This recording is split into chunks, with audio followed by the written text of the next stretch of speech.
সুন্দর করে অজু করবেন, হোমসি খেলে অজু করবেন না, বিসমিল্লাহ বলে অজু করতে বসবেন, অঙ্গ প্রত্যঙ্গ ভালো করে ধৌত করবেন, শেষে বলবেন আশহাদু আল্লা ইলাহা ইল্লাল্লাহ, আশহাদু আল্লা ইলাহা ইল্লাল্লাহু ওয়াহদাহু লা শারীকা লাহু ওয়া আশহাদু আন্না মুহাম্মাদান আবদুহু ওয়া রাসূলুহু। দোয়া পড়বেন, জান্নাতের সব দরজা খুলে যাবে।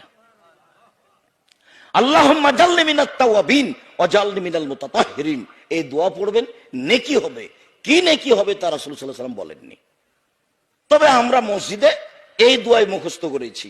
একবারে আমার চাচা আবুল কাসেম মৌলভী শক্তভাবে মুখস্থ করিয়ে দিতেন, ওযু শেষে এই দোয়া পড়তে হয়, এইভাবে আমরা মুখস্থ করেছি। তখন বলেছি আল্লাহুম্মা জাল্লি মিনাত তাওয়াবিন ওয়া জাল্লি মিনাল মুতাতাহহিরিন।